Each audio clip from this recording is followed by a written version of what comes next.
বিএনপির চেয়ারপারসন সাবেক তিনবারের প্রধানমন্ত্রী বেগম খালেদা জিয়া আজ ভোর ৬টার দিকে শেষ নিঃশ্বাস ত্যাগ করেছেন এভার কেয়ার হাসপাতালে। আমরা এই মুহূর্তে সংযুক্ত হয়েছি এভার কেয়ার হাসপাতালের যে অডিটোরিয়াম কক্ষ, সেই অডিটোরিয়াম কক্ষ থেকে। এখানে কিছুক্ষণ আগেই তার যে মেডিকেল বোর্ডের যে সদস্যরা, অর্থাৎ এজেডএম জাহিদ হোসেন এবং ডাক্তার শাহাবুদ্দিন সহ বিএনপির যে স্থায়ী কমিটির যে সদস্যরা, তারাও কথা বলেছেন।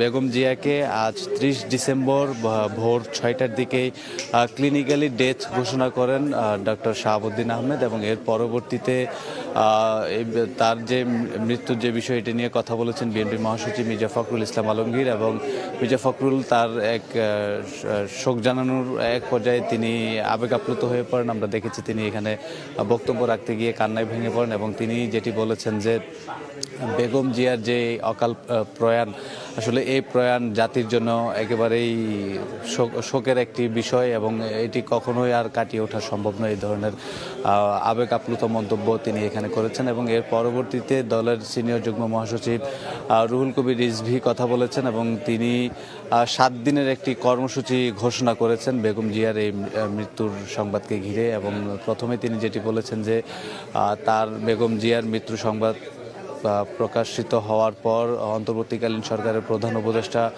ডক্টর মোহাম্মদ ইউনূস ফোন করেছেন, এবং ফোন করে তিনি এই ঘটনায় অত্যন্ত গভীরভাবে শোকাহত এবং শোক প্রকাশ করেছেন। এবং পাশাপাশি আজকে সকাল 10টার দিকে যে অন্তর্বর্তীকালীন সরকারের যে মন্ত্রিপরিষদ রয়েছে, সেই মন্ত্রিপরিষদে একটি বৈঠক হওয়ার কথা রয়েছে, এবং সে বৈঠকে আসলে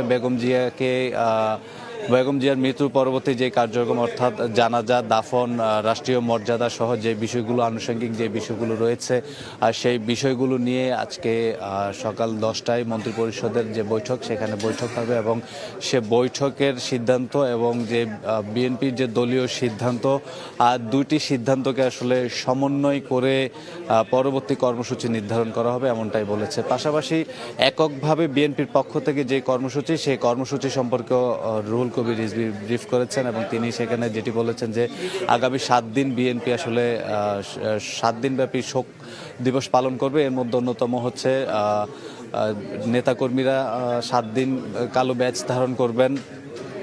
গুলশান কার্যালয়, নয়াপল্টনের যে কার্যালয় এবং জেলা পর্যায়ে বিএনপি যে কার্যালয়গুলো রয়েছে, সেই কার্যালয়গুলোতে শোক বই রাখা হবে। এবং পাশাপাশি কোরআন খতমের যে বিষয়টি, 7 দিনব্যাপী কোরআন খতম অনুষ্ঠিত হবে। এই ধরনের কর্মসূচির কথাও কিন্তু বলেছেন। পাশাপাশি তিনি এটিও বলেছেন যে আজকে স্ট্যান্ডিং কমিটির সদস্যদের নিয়ে আরও একটি বৈঠক হতে পারে, এবং সে বৈঠকে আসলে কি সিদ্ধান্ত, সেটি গণমাধ্যমে তিনি জানিয়ে দিবেন। এবং পাশাপাশি রুহুল কবির রিজভী যে আহ্বানটি জানিয়েছেন যে যেহেতু বেগম জিয়া আর নেই, এবং তার এই মৃত্যুকে ঘিরে সারা দেশে একেবারে শোকাভিভূত একটি পরিস্থিতি তৈরি হয়েছে, সেহেতু যে বিএনপি যে নেতাকর্মী সমর্থকরা আছেন, তারা যেন এই সময়টাতে, এই ক্রুশিয়াল যে মোমেন্ট পার করছেন, তারা এই সময়টাতে তারা যেন সতর্ক থাকেন, কোনো ধরনের বিশৃঙ্খলায় তারা যাতে না জড়ান, এবং বেগম জিয়ার সর্বোচ্চ মাগফিরাত কামনা করে বেগম জিয়ার জন্য দোয়া প্রত্যাশা করেছেন। আমরা যতটুকু জানতে পেরেছি, এখানে বিএনপির ভারপ্রাপ্ত চেয়ারম্যান তারেক রহমান অবস্থান করেছেন। সবশেষ গতকাল রাত 10টা 10 মিনিটে বিএনপির ভারপ্রাপ্ত চেয়ারম্যান তারেক রহমান এভার কেয়ারে আসেন। সে সময় তার সঙ্গে তার স্ত্রী জুবাইদা রহমানও ছিলেন, এবং তার কিছু সময় পর তার কন্যা জাইমা রহমানও কিন্তু এখানে আসেন। এবং তার আগে থেকে তার ছোট ভাই, অর্থাৎ আরাফাত রহমান কোকোর স্ত্রী ডক্টর শর্মিলা রহমান, এবং বেগম জিয়ার ভাই, বোন সহ নিকটাত্মম আত্মীয় যারা আছেন, তারাও কিন্তু গতকাল রাতেই তাকে এখানে শেষবারের মতো দেখে যান। এবং আজকে যখন তাকে ক্লিনিক্যালি ডেথ ঘোষণা করা হয় ভোর 6টায়, তার কিছু সময় আগে, অর্থাৎ ভোর 4টার দিকে তারেক রহমান এভার কেয়ারে আসেন, এবং সেই থেকে তিনি এখন পর্যন্ত এভার কেয়ার হাসপাতালে